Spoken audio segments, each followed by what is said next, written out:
This week's episode is brought to you by Communicore Weekly, the musical. Learn all about how Jeff and George saved the world. Get your copy on iTunes, Amazon, CD Baby, and listen for free on Spotify. Communicore Weekly, wanna get geeky, five around boats and five-legged goats.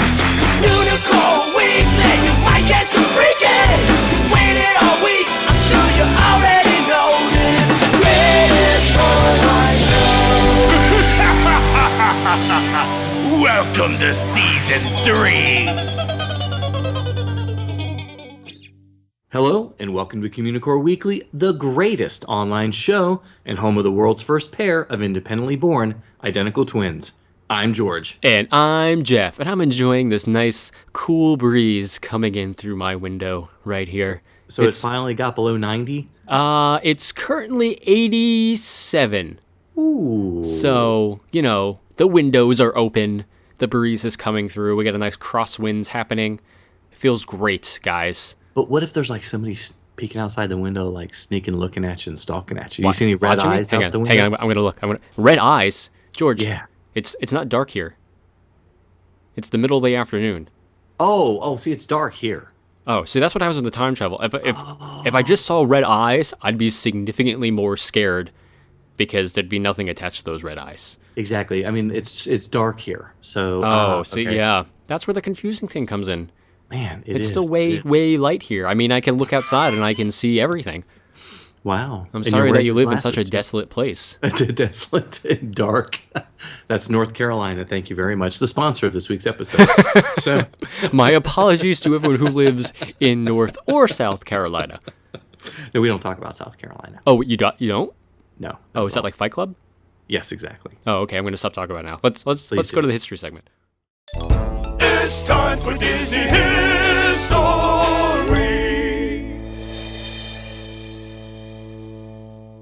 Well, howdy, partners. Are you ready to learn about the wildest ride in the wilderness? Of course you are. Is that That's a why- Western accent? That was probably the worst Western accent in the history of Western Instead accents. of being Communicore Weekly, the greatest online show, we should be Communicore Weekly, where the host cannot do any accents. Can't do any accents whatsoever. At all. So anyways, we were But that's why talking you about listen to us babble to begin with. Because we're hilarious when we do anything outside of our regular comfort zone. Of course, yes. Well, back to the history segment. We're going to explore Big Thunder Mountain Railroad this time around. And although the details of the backstory vary from park to park and have changed over the years, they all follow the same general story arcs. And sometime in the late 1800s, gold was discovered on Big Thunder Mountain in the American Southwest. And overnight, the small mining town of Rainbow Ridge, as was originally called in Disneyland, or Tumbleweed, as it's called at the Magic Kingdom, or Thunder Mesa, as it's called in Disneyland Paris, they all became a thriving mining town. And mining was their business, and brother, business was a boomin'. Okay, so an extensive line of mine trains was set up to transport the ore. And unknown to the townsfolk, though, the mountain was a sacred spot to local Native Americans and was cursed. So before long, the settlers' desecration of the mountain caused a great tragedy, which, depending on the park, is usually depicted to be an earthquake at Disneyland Paris or Disneyland, a tsunami, Tokyo Disneyland, or a flash flood at the Magic Kingdom. These tragedies pretty much destroyed all business and the town was abandoned. Sometime later, the locomotives were found to be racing around the mountain on their own without engineers or a crew. The Big Thunder Mountain Railroad was founded in the old mining camp to allow tourists to take rides on possessed trains. That's right, folks. When you board your train on Big Thunder Mountain Railroad, you're actually riding trains controlled by ghosts. Ghost trains. I am so scared right now. Right? I'm pretty sure that was a horror movie title. Maybe that was Ghost think Ship. so. I don't remember. It was one of those two. I'm going to go with Ghost Trains because it sounds great. Either way, that was the story of the attraction when it was originally open. But you really don't hear too much about it these days. Now it's mostly, oh, hey, we're on a train running around the mountain. That's not weird or anything, but that's it. But we're looking at the actual history of the ride, not just the backstory, and we'll find that everyone's favorite mustache, Tony Baxter, designed the concept with ride design engineer Bill Watkins. So the concept came from Baxter's work on fellow Imagineer Mark Davis's concept for the Western River Expedition, a Western-themed pavilion at the Magic Kingdom designed to look like an enormous plateau and contain many rides, including a runaway mine train coaster. We talked about the history of Western River Expedition way back in episode 30. So if you want to learn more about it, you can listen to it again. Unfortunately, because the pavilion was deemed too expensive and because Pirates was being demanded, Baxter proposed severing the mine train from the Western River idea and building it as a separate attraction. Now, the Big Thunder Mountain Railroad project was put on hold in 1974 as resources and personnel were being diverted to work on constructing Space Mountain over in Tomorrowland. But in the end, this delay ultimately produced a smoother ride because the use of computers in attraction design was just beginning when the project was resumed again. So that made Big Thunder Mountain Railroad one of the first Disney rides to utilize computer-aided design.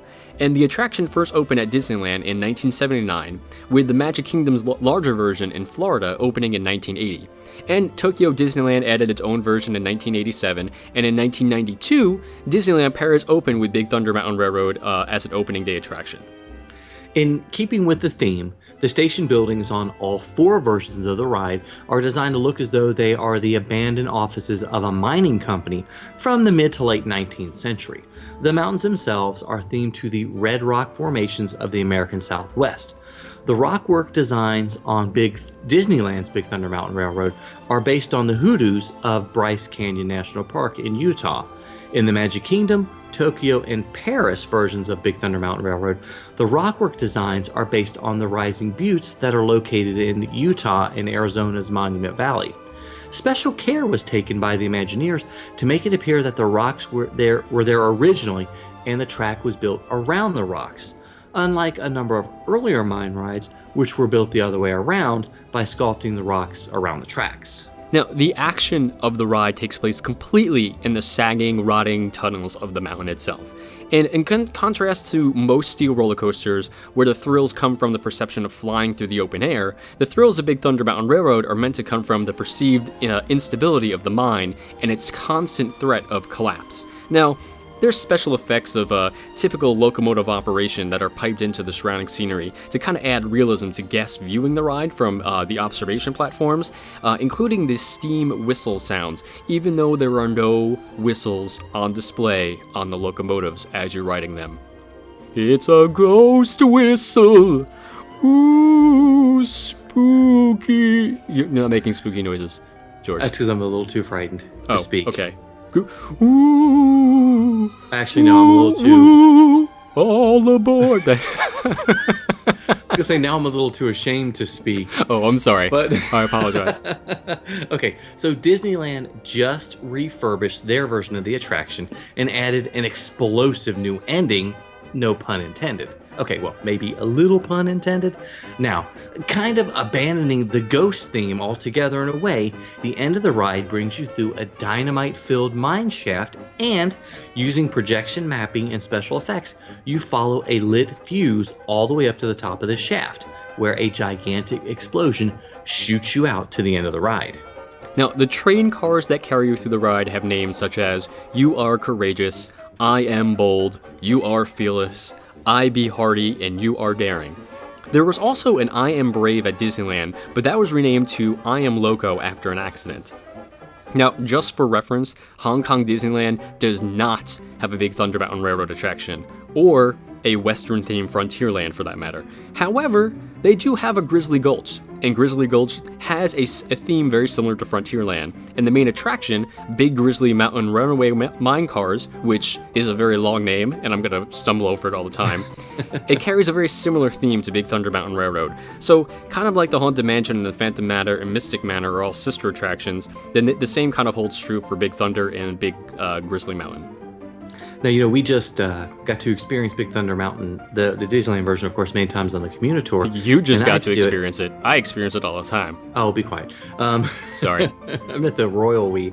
But, it was a fantastic ending with the Dynamite-filled cave. It was really a great use of technology. Yeah, I like the projection mapping and how apparently it changes based on the smoke that pops out. It differs. I think that's a pretty neat idea. Yeah, and it was really a smooth ride. And, they just refurbed the Big Thunder Mountain in Florida sometime in the past year. I can't remember the exact date, but they did some track maintenance on it, and it was a lot smoother as well. So I'm glad to see that they're still making some changes to these rides and not just leaving. Sorry. Now who's the one singing? It's me. I don't know what's happening. It's like opposite day. It's opposite day. I'll just go back to missing the ghost whistles. Ooh, spooky. You're gonna scare everybody that's in line right now listening. Sorry, everyone. So they'll be afraid. Sorry. But, if you have a comment or a question about this week's history segment, George, where should they call? Ooh, they should call the GOAT line and leave us a GOAT mail. Call 424-785-4628. That's 424-785-GOAT. He's a nerd, he's a geek, but we all like to hear him speak. So listen up to the words from his speech. It's George's Book of the Week. So this week we are looking at 3 of the Birnbaum travel guides. So, with the advent of the interwebs and the bajillion of the mommy blogs that are focused on planning your next Disney trip, it's hard to remember when there were only a handful of options for, planning your next vacation. You either contacted Disney Travel Services, under what various different names, or your local travel agent, and they would send you some brochures, or you'll get one of the Walt Disney World magazines. And, that was really all you had to help you plan your vacation. But that all changed in 1982 with the introduction of Steve Birnbaum Brings You the Best of Walt Disney World, and then in 1985, they debuted the Disneyland version. There's a lot of alliteration, I gotta say, right there. Yeah, we could try. So didn't even occur to me until you said that out loud how much alliteration that was. That's one of our specialities. Alliteration. Brought to you by Communicore Weekly. But yeah, I mean, since then, the Birnbaum Guides have really been a staple of kind of like the home-based Disney vacation planning. And, after Disney saw kind of what an amazing job that they were doing, and they bought the brand in 2001, they began producing it under their banner. And I don't think this really harmed the guide in any particular way. It kind of brought it to a whole new level since I had insider information, but it did come with some ups and downs. That's true. A lot of times people will scoff at the official guides because they see them as like a corporate shill. And, I've always been a big fan because they were the only guides originally that were allowed to use photos until, of course, the past few years. And it's much easier to recommend the thinner and more easily digestible official guide to a first-timer. And, of course, once you've got a trip or two under your belt, the unofficial guide, I would consider it sort of like a thesis for serious students of Disney Vacation. So if you really want to know all the ins and outs, then definitely go with one of the unofficial guides. But, I still really love the Birnbaum Guides. Blah. How do you say it again, George? Yeah, exactly. They produce one now for Walt Disney World, Disneyland, and the Disney Cruise Line. And we're not going to cover each one in detail, but maybe just take a look at some of the highlights of it. Yeah. So for the uninitiated, excuse me, I can't speak either.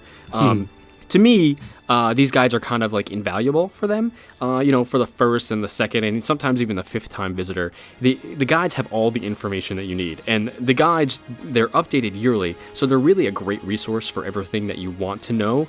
And, just the ridiculous stuff, like what's the height restriction for Big Thunder Mountain Railroad, or what kind of food is served at a Cosmic Rays, or how awesome is Jeff compared to George. I mean, all that stuff is in these guides, so you don't have to wander around aimlessly. I mean, the guide has it all, especially that last one. Yeah, of course. Significantly, that's the answer. Well, anyway, I remember using a Birnbaum guide to plan my first trip, and to me it made a huge difference because, Walt Disney World is huge, and it can be daunting to think about going there, because even reading the Birnbaum book before and then experiencing it, I was like, aware of half of what was going on. But I am happy to say, thanks to my good friend Todd West, I am now the proud owner of every single Walt Disney World Birnbaum since their introduction in 1982. Nerd. Yay me! Oh, thanks. Nerd. Hey, yeah, a weekly podcast all about Walt Disney history. Nerds. Why Ghost whistle. I couldn't resist. I'm sorry. That's okay. I don't mind. The reason I collect all of them, because it's one of the few resources to semi-document all the changes at Walt Disney World. You can find the names of the restaurants that are contemporary that, in 1983. You can look at the admission prices in the 1990s. And I've always felt that keeping a good collection of these on hand is a must for every historian. And, I use the current editions to help plan out family vacations because sometimes it's a little bit easier for the kids to sit down together and, paw through one of the guides and pick out what they want to do, attractions they might want to eat, or even reminiscing. It's a great way to look back at a trip and go, oh, I remember this. And then cry when it comes to stuff like an Epcot? Is that what you're referring to? Yes, how good it was. Yeah, I never used a guide myself in the younger days just because I kind of didn't have a choice. It was mostly just my parents going, we're doing this. But, I would say for people on opposite coasts, for example, myself, who, when I first came to Disneyland for like the first time in 20 years, this guide was a great resource for me. And, for people going from Disneyland to Walt Disney World, it can be very daunting, considering the resort size. So it's a good idea for them. I've only been on one cruise in my entire life, and it was a Disney cruise, and I wish I had read the guide before I went on the Disney cruise, because it was pretty daunting for that as well, even though it was a ship that you were contained on. But it's still amazing to see how much information they can pack into one of these books. But just kind of a downside, sometimes for whatever reason, their information is a little bit outdated. That can happen. I did notice some of the maps were a little older. Yes, which was upsetting, but otherwise the books have some good stuff in it.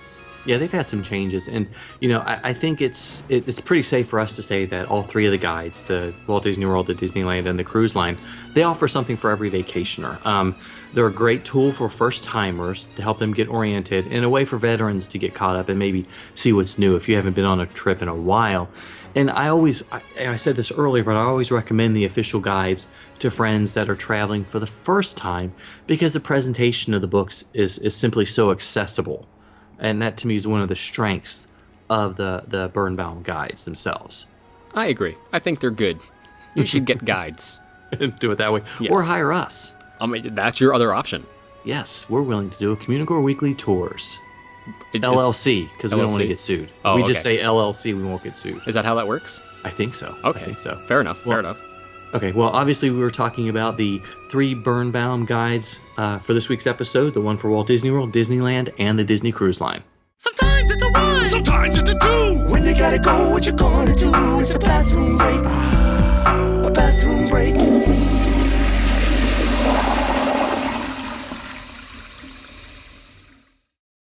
Folks, sometimes we encounter a bathroom that's so amazing, George and I don't even have the words to talk about it, so we let someone else do it. Exactly. We had the opportunity on the Communicore for one of our favorite Communicore cadets. He was able to use a very special and very cool bathroom, and we want to give him the opportunity to tell us all about it. So, Leo, take it away.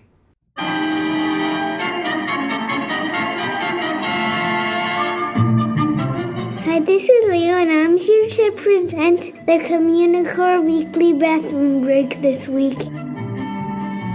I recently had the opportunity to use the bathroom at the Jim Henson Studios.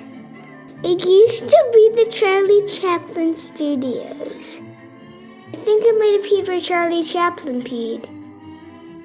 Most of the tubs were black and white, and it smelled a little stinky, but not too stinky.